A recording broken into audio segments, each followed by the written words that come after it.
Salib-Mu Tuhan, saat ini kami boleh berdiri, beribadah, memuji, memuliakan, menyembah nama-Mu Tuhan. Karena di atas kayu salib itulah bukti kasih-Mu yang sempurna, yang melayakkan kami Tuhan, untuk menjadi anak-anak-Mu, untuk menjadi imamat-imamat yang rajani, umat kepunyaan Allah sendiri, untuk memberitakan perbuatan Tuhan yang ajaib. Terima kasih Tuhan, kami bersyukur Tuhan untuk segala kebaikan dan pengorbanan yang telah Engkau lakukan bagi kami. Dan biarlah hidup kami sepenuhnya untuk melayani Tuhan.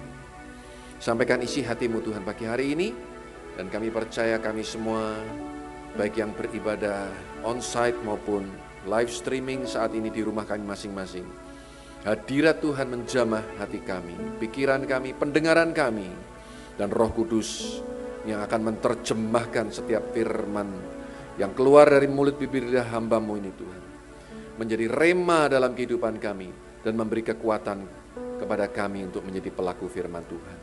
Dalam nama Tuhan Yesus kami ucap syukur dan berdoa. Yang siap dengar firman Tuhan bersama-sama katakan amin. Puji Tuhan. Shalom.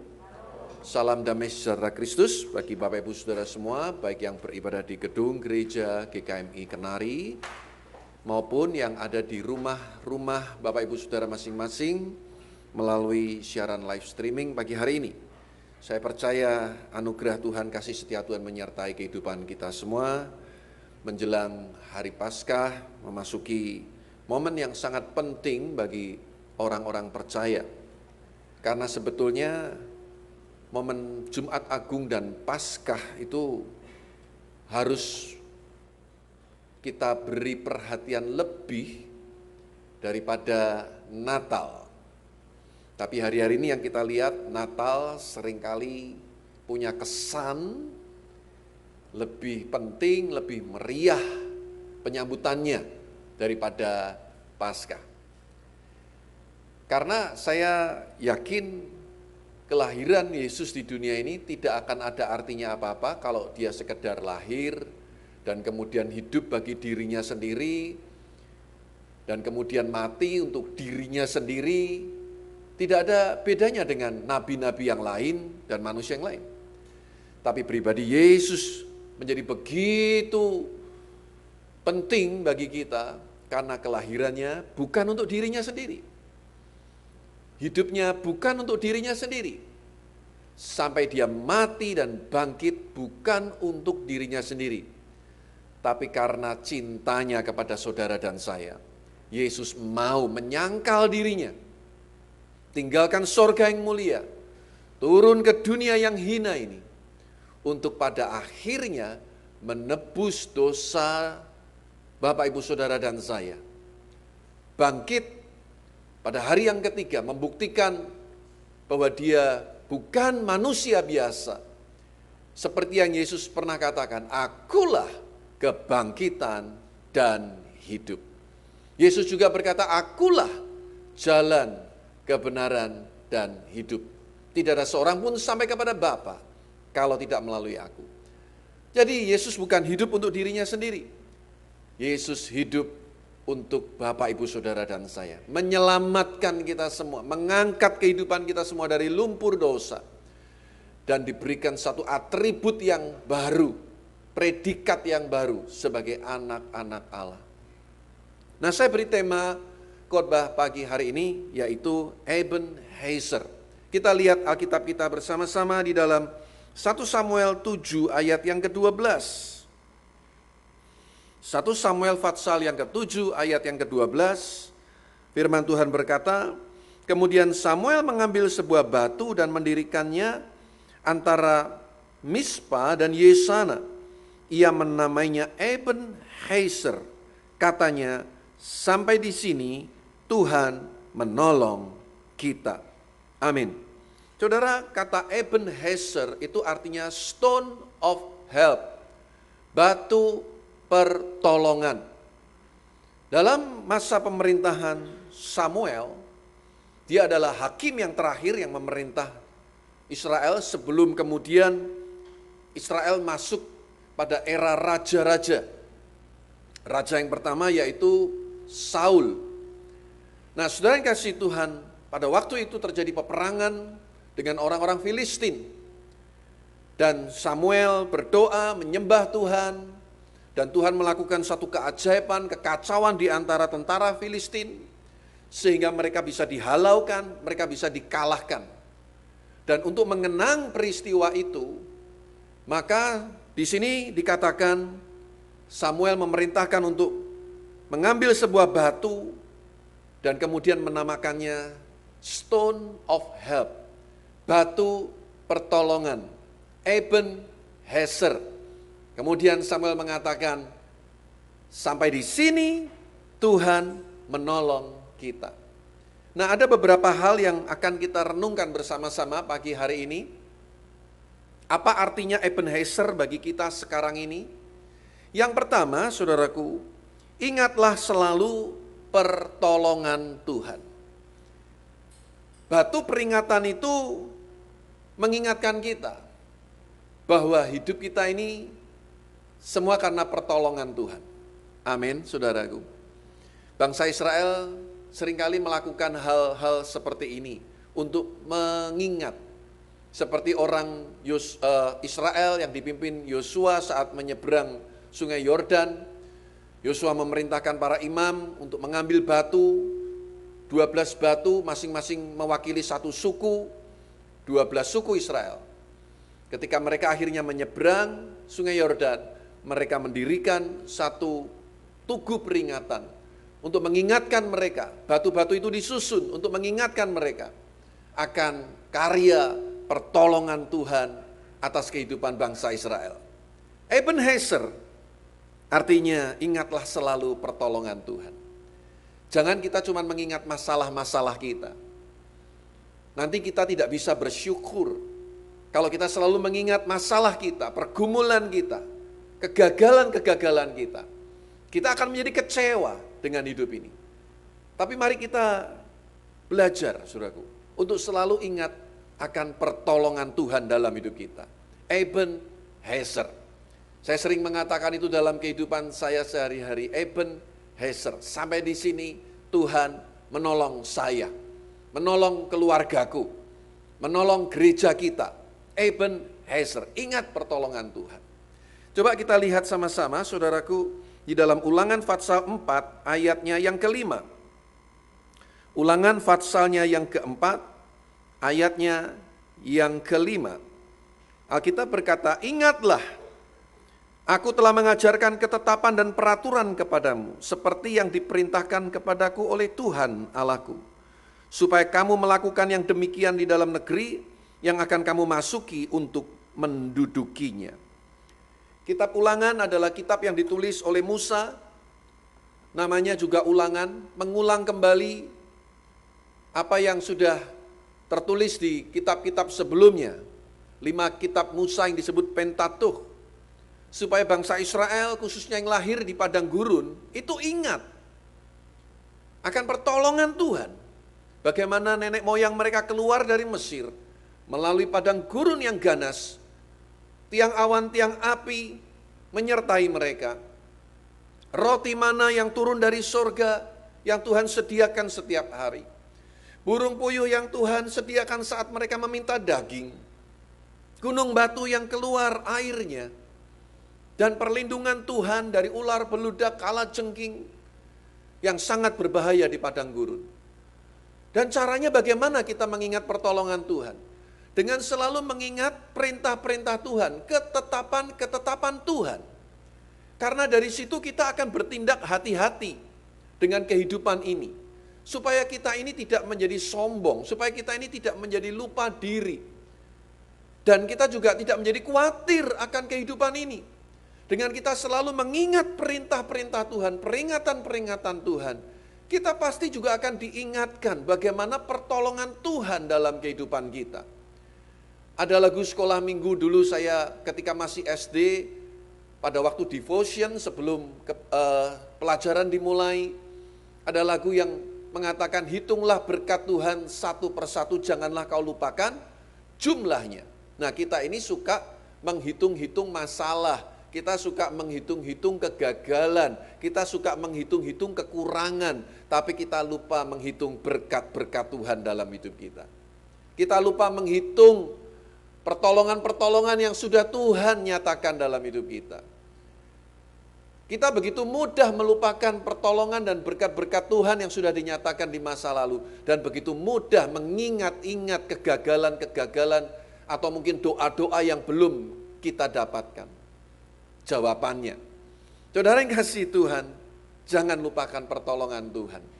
Amin, saudaraku. Kalau saya mau bersaksi, pertolongan Tuhan tentunya banyak sekali. Tapi saya ambil satu contoh saja. Bahwa Tuhan yang kita sembah adalah Tuhan yang ajaib. Kalau kita selalu mau mendekatkan diri kepada Tuhan, kita selalu akan diingatkan akan pertolongan-pertolongan Tuhan dalam hidup kita. Saya pada waktu kecil itu punya penyakit tahunan. Penyakit tahunan, ya. Hampir setiap tahun 1 kali 2 kali saya pasti kena penyakit itu. Kalau Anda pernah dengar istilah penyakit gondongan yang ada di bawah telinga, saya lupa ya tepatnya kanan atau kiri ya, kadang di kanan kadang di kiri. Dan itu sangat menyiksa sekali. Lalu mami saya biasa akan memberi seperti abu yang berwarna ungu itu, supaya adem. Dan itu kalau bengkak sakitnya luar biasa, saudaraku. Ketika disentuh itu sakitnya luar biasa. Dan lalu banyak informasi-informasi yang saya dapatkan, saudaraku, bahwa katanya nanti nggak bisa punya anak, nanti akan jadi mandul, dan lain sebagainya. Dan itu sangat menekan saya. Sampai saya kuliah, saya masih ngalami penyakit itu. Saya sendiri nggak ngerti kenapa itu. Dan saudara yang kasih Tuhan, pada waktu saya lahir baru, saya berdoa minta Tuhan tolong saya. Mujizat pertama yang saya alami dalam kehidupan saya disembuhkan dari penyakit yang aneh itu menurut saya, yang setiap tahun bikin saya trauma. Dan puji Tuhan, sampai hari ini saya tidak pernah mengalami penyakit itu lagi. Saudara, jangan lupakan pertolongan-pertolongan Tuhan dalam hidup kita, supaya kita bisa bersyukur. Hari ini kita ada Ebenezer. Mungkin saya sudah sempat bersaksi dengan jemaat Tuhan di tempat ini juga. Kira-kira 2 tahun yang lalu, saya naik mobil, pulang dari Surabaya, slip, karena hujan pada waktu itu. Dan mobil saya muter-muter di tengah-tengah jalan tol, berhenti setelah menghantam beton separator dengan jalur tol sebelah yang berlawanan arah. Kalau tidak ada itu berarti mobil saya akan ke seberang sana. Kalau itu cuman taman atau rumput pasti akan lebih mengerikan. Dan setelah berhenti mobil saya mengeluarkan asap yang begitu pekat di depan, saudaraku. Saya segera keluar bersama dengan istri saya. Di tengah-tengah hujan lebat kami berpayungan, berdua dengan istri. Sayang, saya lupa mengabadikan momentum yang romantis itu. Benar, saudaraku. Hari ini waduh rasanya lega gitu ya, saya hidup begini, saya masih nggak ada kekurangan apa-apa, nggak ada cacat apa-apa, nggak ada luka-luka yang serius. Saya jadi menyesal kenapa tidak saya momentumkan, abadikan peristiwa itu ya, karena handphone saya langsung hang. Handphone saya saya letakkan di dekat dashboard gitu ya, kehantam, itu tape bahkan bisa keluar, airbag bisa keluar, saudaraku. Dan saya bisa jadi ngerti yang namanya kalau sudah airbag terbuka itu, baunya menyengat sekali, saudaraku. Jangan terus bilang begini ya, banyak pendeta tuh, ini kesalahan pendeta nih hamba-hamba Tuhan. Coba bayang ngapain bayang ini kayak begitu? Kalau kamu sendiri ngalami, saya sering mengingatkan ya, teman-teman di gereja jangan pernah ngomong begitu. Siapa yang mau? Halo? Siapa yang mau punya pengalaman begitu? Ngapain mesti bayangin yang kayak begitu-begituan? Ngeri, saudaraku. Nggak boleh juga kita bilang, coba bayang nek iku bojomu dewe. Oh, langsung saya tolak dalam nama Tuhan Yesus. Nanti ada kejadian, coba bayang tuh anakmu. Saya tolak dalam nama Yesus, saya nggak mau. Karena dibalik kita membayangkan, kita kadang nggak sadar, mengimani. Nah kalau mau bayangno sing enak-enak. Amin, saudaraku. Tapi jangan waktu kebaktian begini bayangno ini ya, lentok, sate kerbau, nggak boleh. Kita mau konsentrasi firman. Amin. Ya, saudara saya kalau mau bersaksi pertolongan Tuhan, Ebenezer itu, saya yakin sebetulnya setiap hari kita alami dalam hidup ini. Ya, dan waktu itu begitu saya keluar dari mobil, saya selamatkan istri saya berkali-kali keluar dari mulut saya cuma minta maaf sama istri saya. Itu yang pertama saya katakan, sorry honey. Karena saya merasa bertanggung jawab. Yang kedua, pada waktu saya lihat begitu saudaraku, ya, saya gandeng tangan istri saya, kita cuma mengucap syukur sama Tuhan. Lalu istri saya noleh ke saya sambil kita berpayungan di tengah hujan lebat, tiba-tiba ada sayup-sayup di telinga saya, dia bisiin, I love you. Wah itu paling melegakan hati saya, saudaraku. Masih banyak kalau saya mau cerita tentang pertolongan Tuhan dalam hidup saya. Mari kita ingat ya akan firman Tuhan yang mengajar mengucap syukurlah senantiasa. Mari kita ingat firman Tuhan yang berkata bersukacitalah senantiasa. Sekali lagi aku katakan kepadamu bersukacitalah. Ebenezer, sampai di sini Tuhan menolong kita. Mari ingat firman Tuhan supaya kita juga berjaga-jaga dan berdoa. Iblis itu seperti singa yang mengaum-ngaum. Dengan Anda mengingat ketetapan Tuhan, firman Tuhan, saya yakin kita jadi ingat pertolongan Tuhan dalam hidup kita. Itulah stone of help. Batu pertolongan. Yang kedua, saudaraku, apa pengertian yang saya dapatkan dari Ebenezer ini? Bukan berarti hanya sampai di sini Tuhan menolong kita. Tapi saya punya pengertian yang kedua. Kita ada hari ini semua karena pertolongan Tuhan. Setuju Bapak Ibu Saudara? Jadi bukan berarti Samuel seolah-olah berkata, ya cuman sampai di sini Tuhan menolong kita. Saya selalu ulang-ulang kalimat ini. Kalau dulu Tuhan bisa tolong, hari ini Tuhan bisa tolong, besok Tuhan bisa tolong, selama-lamanya Tuhan bisa tolong. Dia tetap pribadi yang Ebenezer, Tuhan yang setia menolong kita. Dan biarlah semua yang kita alami itu menjadi satu kesaksian. Kita bersaksi tentang pertolongan Tuhan. Jangan ceritakan sekedar masalahnya terus, kesulitannya terus. Ceritakan mujizat yang kita alami, pertolongan-pertolongan yang Tuhan nyatakan dalam kehidupan kita. Sampai hari ini, saya pun juga bersaksi, sampai hari ini, semua karena Ebenezer, Tuhan yang menolong. Nggak ada yang bisa saya banggakan, semua karena campur tangan Tuhan. Ketika bulan Januari 2021 ini, kami harus boyongan pindah karena gedung gereja kami yang lama itu diminta oleh pemiliknya, saudaraku, karena sudah cukup lama kita hanya sekedar pinjam begitu.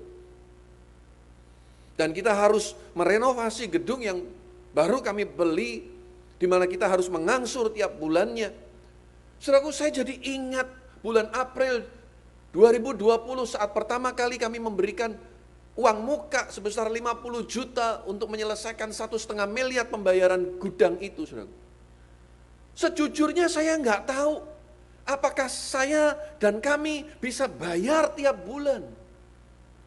Yang saya ingat waktu itu pembayaran kedua adalah bulan September 2020, di mana kita harus sediakan 100 juta. Waktu itu saya lihat masih aman. Kalau kita kumpulin semua, puji Tuhan masih bisa. Tapi bagaimana dengan Oktober, bagaimana dengan November, bagaimana dengan Desember, dan seterusnya sampai Desember 2022. Sejujurnya saya nggak tahu. Saya cuma berserah dan percaya seperti yang saya katakan, dulu Tuhan tolong, hari ini Tuhan tolong, besok Tuhan tolong, selama-lamanya Dia tetap Ebenezer bagi saya, bagi kita semua. Ada ungkapan berkata, my life is my message. Hidupku adalah pesanku. Saudaraku, Hidup kita harus bisa menjadi pesan-pesan untuk orang-orang lain. Pesan-pesan yang Tuhan sudah titipkan kepada kita. My life is my message. Hidupku ini adalah pesanku. Hidupku adalah khotbahku. Hidup kita ini harus bisa jadi khotbah yang terbuka. Di mana orang melihat campur tangan Tuhan yang ajaib dalam kehidupan kita semua. Itu tujuannya. Tuhan menyatakan pertolongannya, Tuhan menyatakan kuasanya dalam hidup kita, bukan untuk kita nikmati sendiri. Tapi biarlah kita boleh bersaksi lewat kehidupan kita. Seperti yang dikatakan oleh Rasul Paulus, ya, bersekutu dalam penderitaannya, menjadi sama dengan kematiannya. Sehingga kita bisa menyatakan kebesaran Tuhan kepada orang-orang di sekitar kita. Bulan Maret ini, saudaraku, saya bersyukur keajaiban Tuhan dinyatakan. Sampai bulan Februari kita masih bergumul bagaimana untuk bulan Maret. Biasanya sebelum tanggal 10 kita akan bayar. Saudaraku, pada tanggal 2 Maret tiba-tiba ada orang WA saya, "Pak, saya titip berkat ya lewat si A. Tolong Bapak ke sana ambil aja, bentuknya tunai." Dan saudaraku, ketika saya datang ke sana, saya ambil waktu itu lewat anak saya, jumlahnya persis untuk bayar angsuran bulan Maret. Ebenezer, saya sampai di sini, hari ini, semua Ebenezer Tuhan yang menolong. Bapak Ibu Saudara sama, kita ada hari ini semua karena pertolongan Tuhan loh. Apapun keberadaan hidup kita, dengan suami kita, dengan istri kita, anak-anak kita, bahkan bisnis kita. Sadar tidak sadar, semua karena pertolongan Tuhan. Ingat Alkitab yang berkata, diberkati orang yang mengandalkan Tuhan, terkutuk orang yang berharap kepada manusia dan mengandalkan kekuatannya sendiri. Kalau kita tidak mau mengakui semua karena pertolongan Tuhan, berarti kita berkata semua karena kekuatanku. Pilihan ada di tangan kita. Kalau kita tidak mengakui akan kebesaran Tuhan, berarti kita merasa bahwa semua karena kekuatan kita. Dan akan datang waktunya pembuktian itu. Orang yang bersandar kepada Tuhan tidak akan pernah dipermalukan. Orang yang percaya kepada Tuhan tidak akan pernah dikecewakan. Dan yang ketiga, saudaraku, sebetulnya stone of help itu bicara Tuhan Yesus sendiri. Kita lihat, saudaraku, dalam 2 Samuel 22 ayat yang ke-47. 2 Samuel 22 ayat yang ke-47 berkata, Tuhan hidup, terpujilah gunung batuku, dan ditinggikanlah kiranya Allah gunung batu keselamatanku. Yang terakhir bukan berarti yang tidak penting atau kurang penting, justru ini yang paling penting. Stone of help bicara Tuhan sendiri. Yehovah. Dalam bahasa Ibrani-nya, the existing one, yang kekal, yang sudah ada sejak bumi ini belum ada, yang tetap ada ketika bumi ini berlalu. The existing one, Jehovah, itu hidup, Tuhan itu hidup.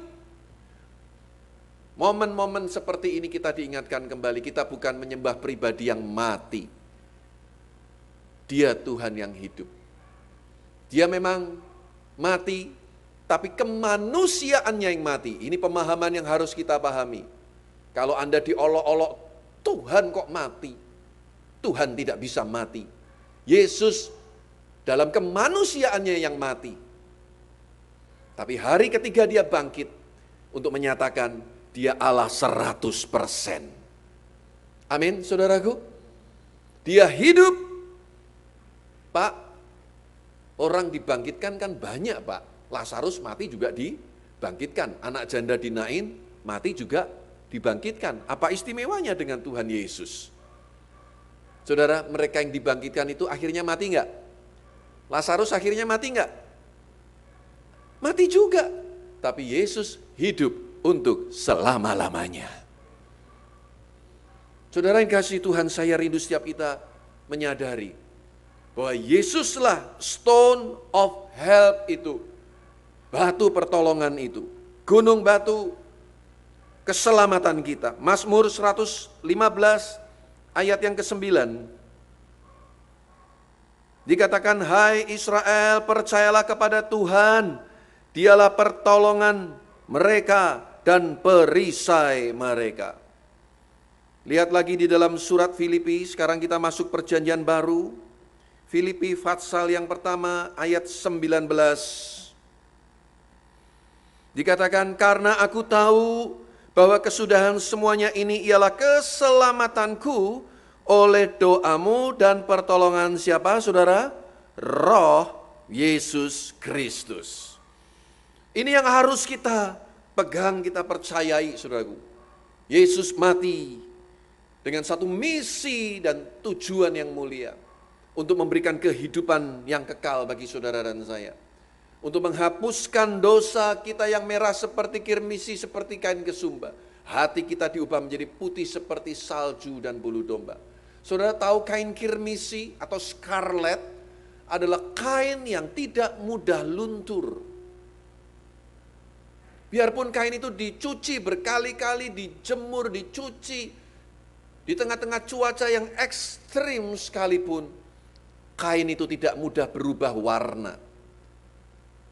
Dosa kita digambarkan seperti kain kirmisi yang merah pekat, yang begitu kuat. Tapi bagi Tuhan tidak ada yang mustahil. Sekalipun hidup kita bobrok, rusak, kuasa darah Yesus mampu mengubah hati kita kembali putih seperti salju dan bulu domba.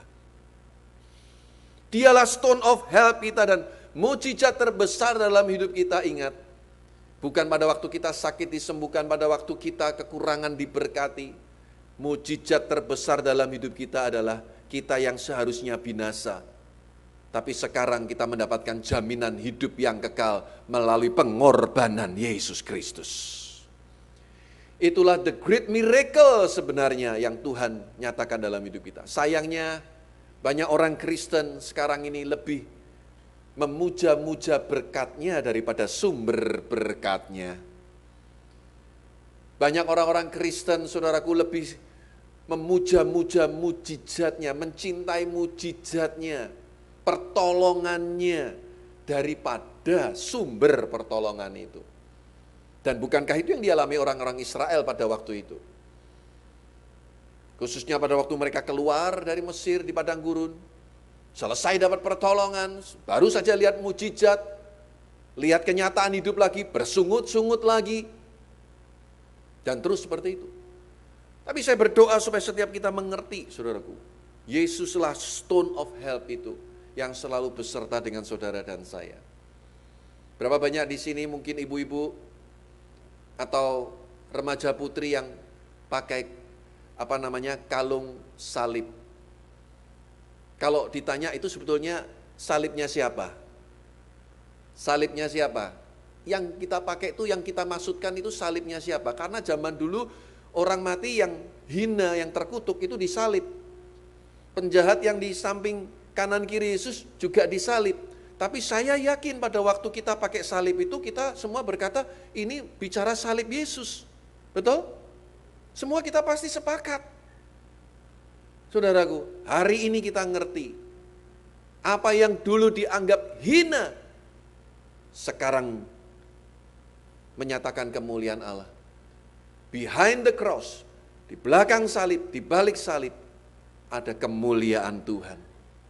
Ya, saudaraku, orang-orang begitu bangga pakai kalung salib, rumah kasih salib, sampai-sampai terpengaruh film-film Hollywood.